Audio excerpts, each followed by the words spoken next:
Welcome to my channel. तो आज के वीडियो में हम लोग देखने वाले हैं बंगाल विभाजन 1905 तथा स्वदेशी आंदोलन से जितने भी क्वेश्चन पेपर में पूछे गए हैं सारे क्वेश्चनों पे डिस्कशन करने वाले हैं। तो इस वीडियो के लास्ट तक बने रहिएगा। थ्योरी भी दिया है लेकिन आज की क्लास में हम लोग थ्योरी नहीं पढ़ने वाले हैं। हम लोग आज देखेंगे क्वेश्चन किस तरह से क्वेश्चन पूछे गए हैं। तो इन सारे क्वेश्चन को आप लोग जरूर देखिएगा और लास्ट में जरूर कमेंट कीजिएगा कि आपके कितने क्वेश्चन सही हुए हैं। तो चलिए, पहला क्वेश्चन है, निम्नलिखित में से सबसे बाद में क्या हुआ था? तो हड़प नीति, अस्थाई बंदोबस्त, बंगाल का विभाजन, सहायक संधि। तो यहाँ पे सही हो जाता है ऑप्शन बी, यानी बंगाल का विभाजन सबसे बाद में हुआ था। यहाँ पे देख सकते हैं आप लोग, देखिए, उपयुक्त घटनाओं में सर्वप्रथम 1793 ईस्वी में लॉर्ड कॉर्नवालिस ने अस्थाई बंदोबस्त प्रणाली लागू की। लॉर्ड वेलेस्ली यहाँ पे देख सकते हैं 1798 से 1805 में भारतीय राज्यों को अंग्रेजी राजनीतिक परिधि में लाने के लिए सहायक संधि प्रणाली का प्रयोग किया। लॉर्ड डलहौसी 1848 से 56 ने अंग्रेजी साम्राज्य का विस्तार करने हेतु यानी हड़प नीति का प्रयोग किया। प्रश्नगत विकल्पों में सबसे बाद में लॉर्ड कर्जन द्वारा वर्ष 1905 में बंगाल का विभाजन हुआ। तो यहाँ पे देखिए, जो यहाँ पे पूछा गया है कि बंदोबस्त प्रणाली कब लागू हुई थी, तो 1793 में। यहाँ पे देख सकते हैं कि यहाँ पे परिधि में लाने के लिए सहायक संधि कब की गई थी, तो 1798 से 1805 ईस्वी तक। यहाँ पे हड़प नीति 1848 से 56 तक चली। बंगाल विभाजन 1905 में हुआ। अगला देखिए, बंग भंग विरोधी आंदोलन का प्रारंभ किस तिथि से हुआ था? तो 20 जुलाई 1905, 7 अगस्त 1905। तो सही ऑप्शन हो जाता है 7 अगस्त 1905 को बंग भंग विरोध आंदोलन का प्रारंभ किया गया था। यहाँ पे देख सकते हैं, ब्रिटिश सरकार ने 20 जुलाई 1905 ईस्वी को बंगाल विभाजन के निर्णय की घोषणा कर दी। 7 अगस्त 1905 को कलकत्ता के टाउन हॉल में एक ऐतिहासिक बैठक में स्वदेशी आंदोलन की विधिवत घोषणा कर दी गई। इसमें ऐतिहासिक बहिष्कार प्रस्ताव पारित हुए। इसी के बाद से बंगाल के विभिन्न क्षेत्रों में बंग भंग विरोधी आंदोलन औपचारिक रूप से एकजुट होकर प्रारंभ हो गया। 16 अक्टूबर 1905 को बंगाल विभाजन प्रभावी हो गया। आगे देखिए, यहाँ पे देख सकते हैं, भारतीय स्वतंत्रता संग्राम के संदर्भ में 16 अक्टूबर 1905 को निम्नलिखित कारणों में से किसके लिए प्रसिद्ध है? तो कलकत्ता के टाउन हॉल में स्वदेशी आंदोलन का औपचारिक घोषणा की गई। बंगाल विभाजन हुआ। दादा भाई नौरोजी ने घोषणा की कि भारतीय राष्ट्रीय कांग्रेस का लक्ष्य स्वराज है। लोकमान्य तिलक ने पुणे में स्वदेशी आंदोलन प्रारंभ किया। तो सही ऑप्शन हो जाता है ऑप्शन बी, बंगाल विभाजन। अगला देखिए, बंग भंग के बाद कौन सा आंदोलन शुरू हुआ था? तो बंग भंग के बाद स्वदेशी आंदोलन प्रारंभ हुआ था। तो सही ऑप्शन हो जाता है ऑप्शन बी, बंगाल विभाजन की घोषणा की गई थी। तो बंगाल विभाजन की घोषणा की गई थी 19 जुलाई 1905 को। तो पूछा जाए कि बंगाल विभाजन की घोषणा कब की गई थी, तो 19 जुलाई 1905 को। बंगाल विभाजन का निर्णय की घोषणा ब्रिटिश सरकार द्वारा 20 जुलाई 1905 को किया गया था, परंतु कुछ प्रमुख लेखकों द्वारा इसकी तिथि 19 जुलाई 1905 दिया गया है, जिसके आधार पर बिहार लोक सेवा, यहाँ पे मतलब 19 जुलाई ही 1905 आप मान सकते हैं। 1905 में बंगाल विभाजन किस वायसराय ने किया था? तो लॉर्ड कर्जन हो जाएगा, ऑप्शन बी सही हो जाएगा। यहाँ पे देख सकते हैं कि बंगाल का विभाजन लॉर्ड कर्जन 1899 से 1905 ईस्वी के काल में वर्ष 1905 में किया गया था। इसके निर्णय की घोषणा 20 जुलाई 1905 को की गई थी तथा यह 16 अक्टूबर 1905 से लागू हुआ। वर्ष 1911 के दिल्ली दरबार में बंगाल के विभाजन को निरस्त करने की घोषणा की गई। आगे देखिए, अगला देखिए, यहाँ पे बंगाल का विभाजन करने वाला गवर्नर जनरल कौन था? तो कर्जन था। बंगाल के विभाजन के समय बंगाल का लेफ्टिनेंट गवर्नर कौन था? तो सर एंड्रूज फ्रेजर था। यहाँ पे देखिए, सर एंड्रूज एंडरसन लीथ फ्रेजर भारतीय सिविल सेवा के अधिकारी थे। इन्होंने वर्ष 1903 से 1908 तक बंगाल के लेफ्टिनेंट गवर्नर के रूप में अपनी सेवाएं दी थी। बंगाल विभाजन 1905 की योजना में इनकी महत्वपूर्ण भूमिका रही थी। निम्नलिखित में से किसने बंगाल के विभाजन 1905 के विरोध में हुई आंदोलन का नेतृत्व किया था? तो यहाँ पे पूछा गया है कि इसका नेतृत्व किसने किया था? तो सुरेंद्र नाथ बनर्जी ने। यहाँ पे देख सकते हैं बंगाल के विभाजन 1905 के विरोध में हुए प्रारंभिक आंदोलन का नेतृत्व सुरेंद्र नाथ बनर्जी ने किया था। यहाँ पे देखिए निम्नलिखित में से कौन स्वदेशी आंदोलन का आलोचक था एवं पूर्व तथा पश्चात के मध्य एक बेहतर संबंध का सार्थक समर्थक भी था? तो सही हो जाएगा R.N. टैगोर। यहाँ पे देखिए रविंद्र टैगोर स्वदेशी आंदोलन के आलोचक थे तथा पूर्व एवं पश्चात सभ्यता के मध्य एक बेहतर समन्वय संबंध का समर्थक थे। बंगाल में ब्रिटेन की वस्तुओं का बहिष्कार का सुझाव सर्वप्रथम किसने दिया था? तो सही हो जाता है कृष्ण कुमार मित्र ने।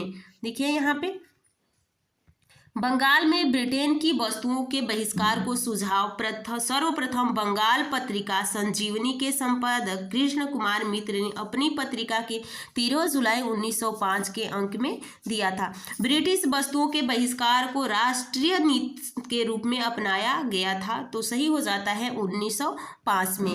देखिए लॉर्ड कर्जन ने 20 जुलाई 1905 को बंगाल विभाजन की घोषणा की, जिसके परिणाम स्वरूप 7 अगस्त 1905 को कलकत्ता के टाउन हॉल में स्वदेशी आंदोलन की घोषणा की गई। इसी बैठक में ऐतिहासिक बहिष्कार प्रस्ताव पारित हुआ, जिसमें ब्रिटिश वस्तुओं के बहिष्कार को राष्ट्रीय नीति के रूप में अपनाया गया।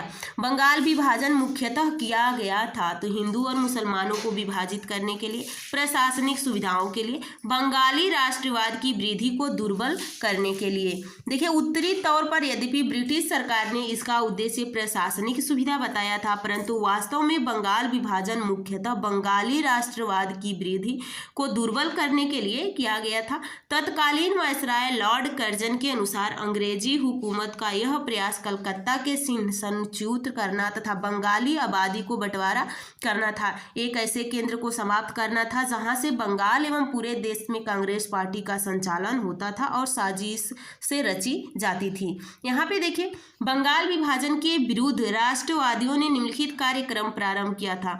तो बॉयकॉट, स्वदेशी, राष्ट्रीय शिक्षा और असहयोग आंदोलन। तो सही हो जाता है ऑप्शन डी, यानी 1, 2 और 4 सही है। अगला क्वेश्चन देखिए यहाँ पे देखिए कर्जन ने 20 जुलाई 1905 को बंगाल विभाजन का निर्णय लिया। इसके विरोध में राष्ट्रवादियों द्वारा आंदोलन की शुरुआत 7 अगस्त 1905 को हुई। कलकत्ता के टाउन हॉल में कृष्ण कुमार मित्र और सुरेंद्र नाथ बनर्जी की अध्यक्षता में एक बैठक हुई, जहां स्वदेशी आंदोलन प्रारंभ करना और विदेशी वस्तुओं के बहिष्कार का निर्णय लिया गया। 16 अक्टूबर 1905 को जब बंगाल विभाजन लागू हो गया, उस दिन को शोक दिवस के रूप में मनाने की घोषणा की गई। रविंद्रनाथ टैगोर के सुझाव पर इसे राखी दिवस के रूप में भी मनाया गया था। तो यहाँ से क्वेश्चन पूछ लिया जाता है कि किसके सुझाव पे राखी दिवस मनाया गया था? तो रविंद्रनाथ टैगोर के। यह दिवस राष्ट्रवादियों द्वारा बंगाल के अटूट एकता को प्रदर्शित करने के लिए बनाया गया। टैगोर के शांति निकेतन के तर्ज पर बंगाल नेशनल कॉलेज की स्थापना की गई। बहुत कम समय में पूरे देश में अनेक राष्ट्रीय विद्यालयों की स्थापना हो गई। अगस्त 1906 में राष्ट्रीय शिक्षा परिषद का गठन हुआ। स्वदेशी आंदोलन में आत्मनिर्भरता आत्मशक्ति का नारा दिया। स्वावलंबन व आत्मनिर्भरता का प्रश्न राष्ट्रीय स्वाभिमान, आदर और आत्मविश्वास के साथ जुड़ा था। कांग्रेस ने भी अपने कलकत्ता अधिवेशन 1906 में स्वदेशी आंदोलन, बहिष्कार आंदोलन, राष्ट्रीय शिक्षा और स्वशासन से संबंध 4 प्रस्ताव पारित किए। अंततः स्पष्ट है कि बंगाल विभाजन के विरोध में राष्ट्रवादियों ने स्वदेशी, बहिष्कार, राष्ट्रीय शिक्षा और स्वशासन जैसे आंदोलन चलाया। वर्ष 1920 के नागपुर अधिवेशन में CR दास ने गांधी जी के असहयोग प्रस्ताव को पेश किया।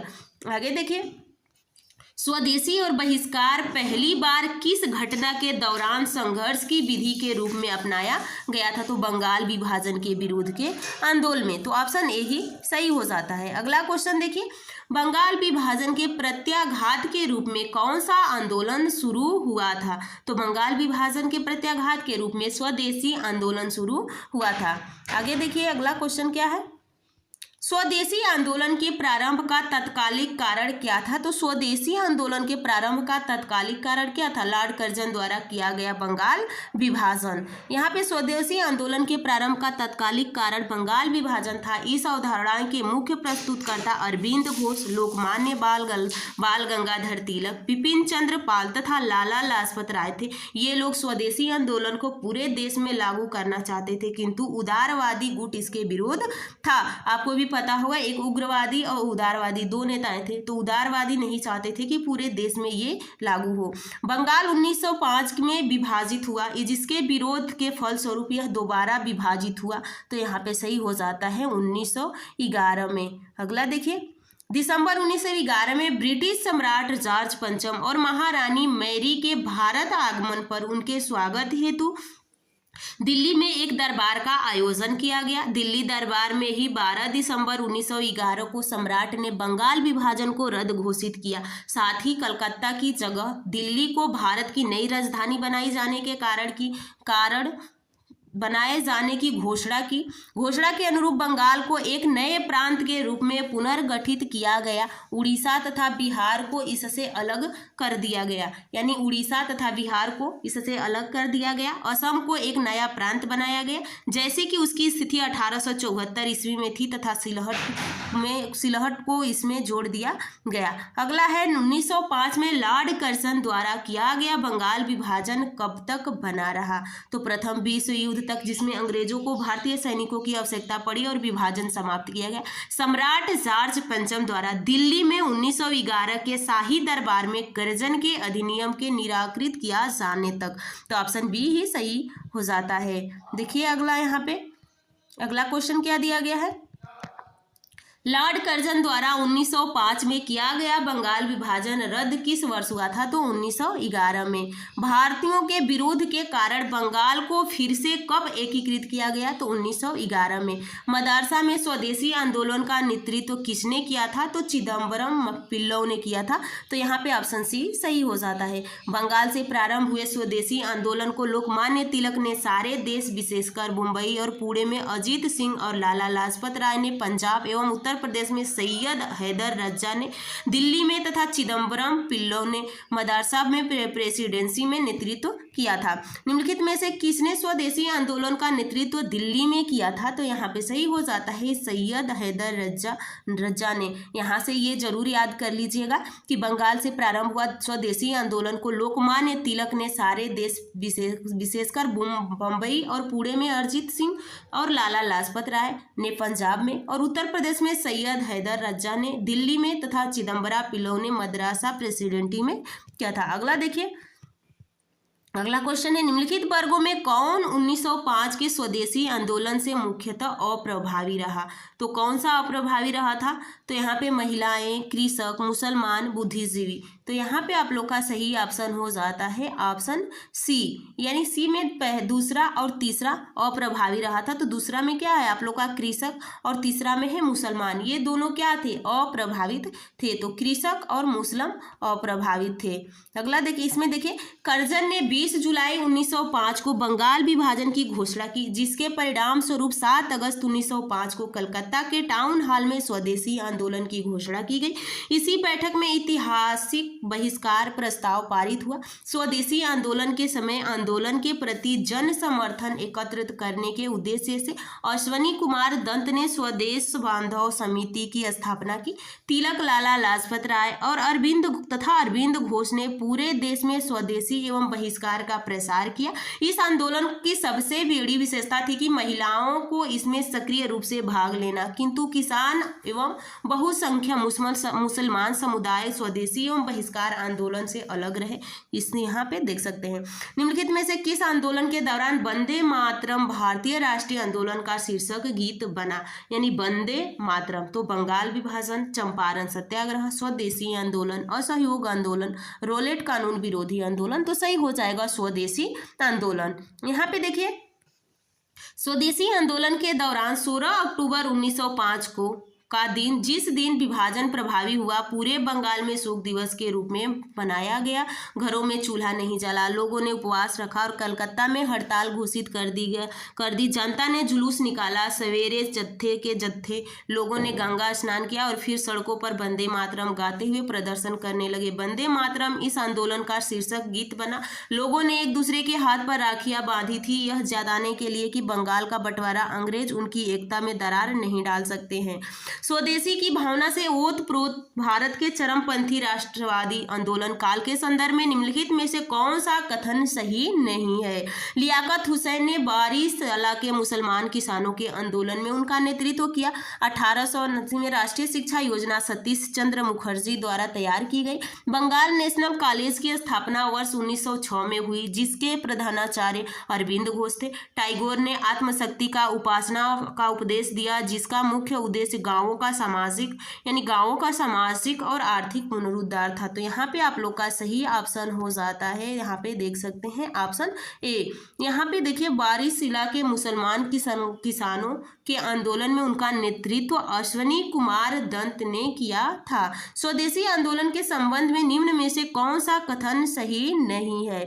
तो यहाँ पे आप लोग का यह बंगाल तक ही सीमित रहा, बिल्कुल गलत है। स्वदेशी आंदोलन बंगाल तक ही सीमित नहीं रहा था। कुछ विशिष्ट मुसलमान आंदोलन में शामिल हुए। स्त्रियों ने आंदोलन में सक्रिय भागीदारी की। आंदोलन ने बंगाल के किसानों को न तो अधिक प्रभावित किया और न ही उसमें शामिल हुए। देखिए स्वदेशी आंदोलन समाज के विभिन्न तबकों के कुछ विशिष्ट मुसलमानों को ही अपने साथ ले सका। पहली बार इस आंदोलन में स्त्रियों घर से बाहर निकली, प्रदर्शनों में हिस्सा लेने लगी तथा धरना पर बैठने लगी, परंतु यह आंदोलन बंगाल के किसानों को प्रभावित नहीं कर सका। केवल बारिसला ही इसका अपवाद रहा। मुख्यतः यह आंदोलन शहरों के उच्च एवं मध्यम वर्ग तक ही सीमित रहा। स्वदेशी आंदोलन केवल बंगाल तक ही सीमित नहीं रहा, बल्कि लाला लाजपत राय, तिलक और अरविंद घोष ने पूरे देश में इसका प्रचार किया। इस प्रकार अगला देखिए, स्वदेशी आंदोलन के संदर्भ में निम्नलिखित कथनों पर विचार कीजिए। इसने देशी शिल्पकारों के कौशल तथा औद्योगिक को पुनर्जीवित करने में योगदान किया। स्वदेशी आंदोलन एक अवयव के रूप में राष्ट्रीय शिक्षा परिषद की स्थापना हुई थी। तो दोनों सही है।